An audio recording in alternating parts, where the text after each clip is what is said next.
हालांकि आज हमने बेहद ही एडवांस लेवल पर काफी तरक्की कर ली है, लेकिन अभी भी हम सही तरीके से नहीं समझ पाए हैं कि आखिर डायनासोर्स धरती से गायब कैसे हो गए, और अगर वह धरती पर जिंदा होते तो मानव सभ्यता किस हिसाब से इवॉल्व होती।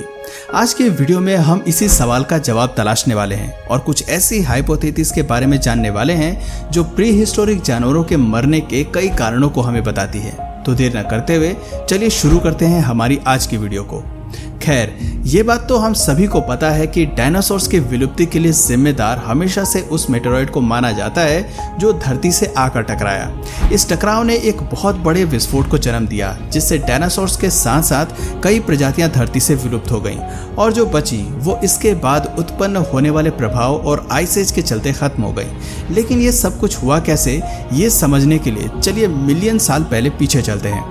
शुरुआत तब हुई जब जायंट एस्ट्रॉयड के टकराने से चिक्सुक्लब क्रेटर का निर्माण हुआ और लगभग 90% डायनासोर की संख्या हमेशा के लिए खत्म हो गई। लेकिन सोचने वाली बात है कि 10% डायनासोर्स के साथ क्या हुआ होगा। दोस्तों, हम सभी जानते हैं कि प्रकृति का एक सिंपल सा फंडा है, वो धरती पर किसी भी चीज को तुरंत खत्म करने में विश्वास नहीं रखती, बल्कि एक प्रक्रिया के तहत चीजों को खत्म करती है। अगर हम इस नियम पर विश्वास करें तो पक्का है कि डायनासोर्स का 10% संख्या का विनाश भी धीरे धीरे ही हुआ होगा। विज्ञान और साइंटिफिक फैक्ट्स हमें बताते हैं कि बचे हुए प्री हिस्टोरिक एनिमल्स का अंत क्रिटेशियस पीरियड के अंत में होना शुरू हुआ था, और ये तबाही कम से कम 5 मिलियन साल तक जारी रहा। इस तबाही में हालांकि ज्यादातर जीवों ने अपना अस्तित्व खोया, लेकिन कछुए, सांप, छिपकली और मगरमच्छ जैसे कुछ जीव ऐसे थे जो खुद को जिंदा रखने में सफल रहे और उन्होंने अपने अस्तित्व को खत्म नहीं होने दिया।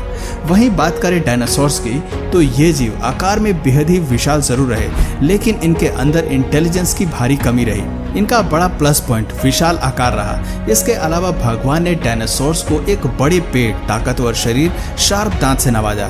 इन फीचर्स के साथ ये जंगल में खुद को प्रोटेक्ट कर सकते थे और सभी पर राज कर सकते थे। लेकिन इनके विलुप्त होने के बाद जब इंसान पनपे तो वो डायनासोर्स के मुकाबले बिल्कुल अलग थे। ना ही इनके पास शार्प दांत थी और ना ही ये अपने आप को घातक हमलों से बचाने में समर्थ थे।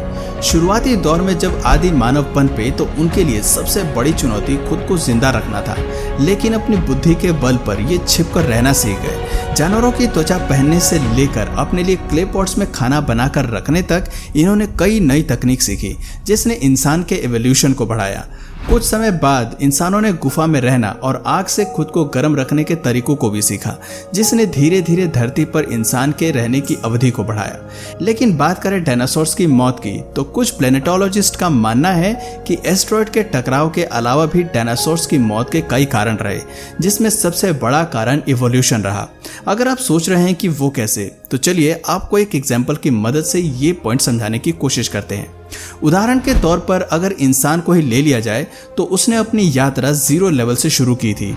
एक वक्त था जब उसे आग जलाने तक का ज्ञान नहीं था, लेकिन वक्त के साथ इवॉल्व होकर उसने नैनो टेक्नोलॉजीज और स्पेस में जाना तक की तकनीक बना ली। लेकिन हम जानते हैं कि एक न एक दिन ये सब कुछ भी तबाह हो जाएगा। इंसान के अस्तित्व का सफर भी खत्म हो जाएगा, क्योंकि हर कोई धरती पर एक टाइम पीरियड के लिए ही बना रहता है। ठीक इसी तरह डायनासोर्स ने अपनी यात्रा 0 लेवल से शुरू की, लेकिन विकसित होते होते इतने बड़े हो गए कि आखिर में वो दौर भी आया जब उन्होंने खात्मे की ओर बढ़ना शुरू किया।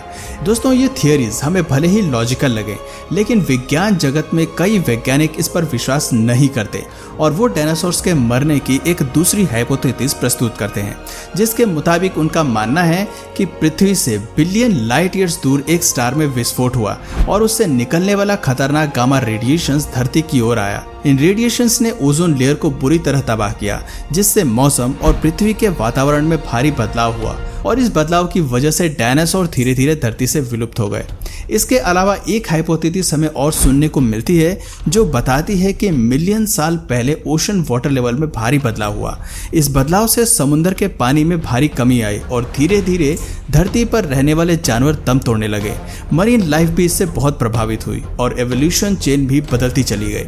इसके विपरीत कुछ वैज्ञानिक मानते हैं कि डायनासोर के खात्मे के लिए वोल्केनिक इरप्शन जिम्मेदार रहे। दरअसल कुछ वैज्ञानिक मानते हैं कि एस्टेरॉयड के धरती से टकराने पर सोई हुई कई वोल्केनोज अचानक ही जाग गए। उनसे निकलने वाला लावा पूरी पृथ्वी पर फैल गया। हर वक्त भूकंप आने लगे और बड़ी बड़ी समुद्री लहरें पैदा हुई। इन लहरों ने अपने रास्ते में आने वाली हर चीज को तबाह कर दिया और समुद्र के किनारे पनपने वाला इकोसिस्टम खत्म कर दिया और साथ ही साथ जानवरों की पूरी कॉलोनी ही साफ हो गई। इस विनाश में केवल डायनासोर्स ने ही अपनी जान नहीं गंवाई, बल्कि उस समय मौजूद फ्लोरा फौना भी साफ हो गई, जिसकी वजह से पृथ्वी के मौसम में भी भारी बदलाव हुए। दोस्तों, वैज्ञानिक डायनासोर्स की मौत को मैग्नेटिक पोल्स में आए बदलाव से भी जोड़कर देखते हैं। उनका मानना है कि सदियों पहले धरती के पोल्स में बदलाव हुआ, जिसकी वजह से कुछ समय के लिए धरती ने अपना मैग्नेटिक फील्ड खो दिया। मैग्नेटिक फील्ड के जाने के बाद कुछ हजार सालों में सभी जीवों ने एक साथ दम तोड़ दिया होगा। डायनासोर के खात्मे के बारे में एक और हाइपोथेसिस हमें यह सुनने को मिलती है कि टेक्टोनिक प्लेट्स में आई शिफ्ट की वजह से साउथ अमेरिका और अफ्रीका अलग हो गए। पहले ये कॉन्टिनेंट एक हुआ करते थे। शुरुआती दौर में पृथ्वी एक साथ जुड़ी हुई थी। ऐसे में लाखों सालों तक डायनासोर्स एक ही जगह पर रहते थे।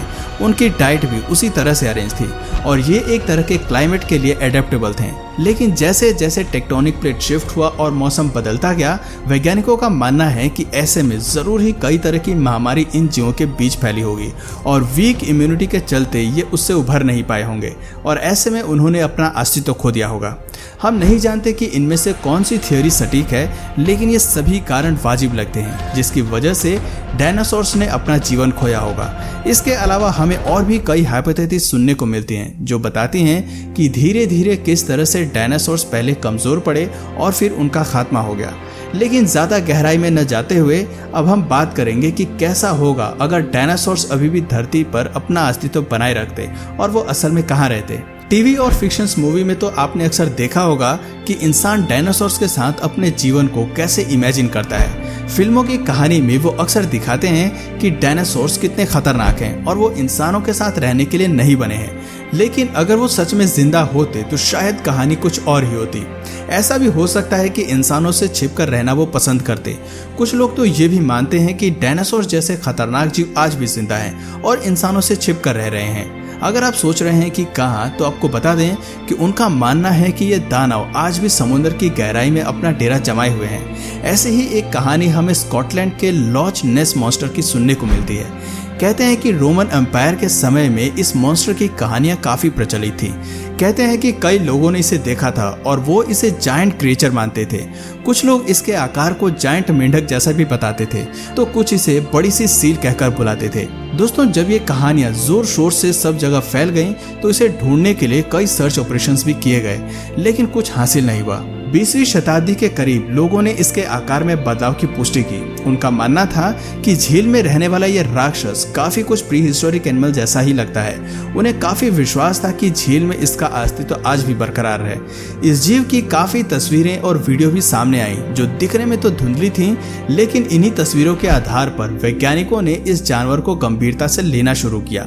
लेकिन काफी ढूंढने के बाद भी उनके हाथ कुछ भी नहीं लगा। हैरानी की बात थी कि इस जानवर को लेकर लोगों की अलग अलग कहानियां थीं। कोई इसे जायंट मगरमच्छ की तरह दिखने वाला बताते थे, तो कोई इसे जायंट डायनासोर कहकर भी बुलाते थे। एक स्थानीय लेखिका जिन्होंने अपना सारा जीवन झील के किनारे बिताया था, उन्होंने इस जानवर के ऊपर किताब भी लिखी और अपनी किताब में ऐसी 20 कहानियां बताई जो इस जीव के अस्तित्व की पुष्टि करता था। सभी कहानियों में एक लंबी गर्दन वाले प्री हिस्टोरिक एनिमल का जिक्र किया गया था जो आकार में 30 फीट से भी ज्यादा था। लेकिन हैरानी की बात थी कि इतनी कहानियों के बाद भी झील में कभी भी इस मॉन्स्टर की मौजूदगी दर्ज नहीं की गई।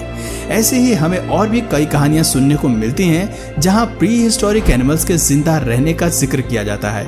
हैरानी की बात है कि इस तरह की कहानियां केवल एक ही जगह से नहीं मिली, बल्कि दुनिया के हर कोने में ऐसा कुछ न कुछ सुनने को जरूर मिलता है। और सभी कहानियों में एक बात कॉमन थी कि इन जानवरों को हमेशा पानी में रहने वाला ही बताया गया है। हालांकि किसी भी ऐसे जानवर के जिंदा होने का कोई कंफर्मेशन हमें नहीं मिला, लेकिन एक बात साफ हो गई कि अगर प्री हिस्टोरिक एनिमल आज भी जिंदा होते तो शायद वो इसी तरह से समुद्र की गहराई में ही छिप कर रहते और उनके इलाके में दाखिल होने पर भारी तबाही मचाते। तो दोस्तों आपको क्या लगता है, क्या आज भी इस तरह के जीव धरती पर या समुद्र की गहराई में रहते हैं? अपने विचार कमेंट करके जरूर बताइएगा। और अगर इस वीडियो से आपको कुछ नया जानने या सीखने को मिला या फिर इंटरेस्टिंग लगा तो प्लीज इस वीडियो को एक लाइक करके अपने फ्रेंड्स और फैमिली में से जरूर शेयर करें। और यदि आप इस चैनल पर नए हैं तो प्लीज इस चैनल को सब्सक्राइब करके बेल नोटिफिकेशन आइकन को ऑन कर लीजिए ताकि हमारे आने वाले वीडियोस आप मिस ना करें। मिलते हैं फिर किसी वीडियो में नए टॉपिक के साथ, तब तक के लिए नमस्कार।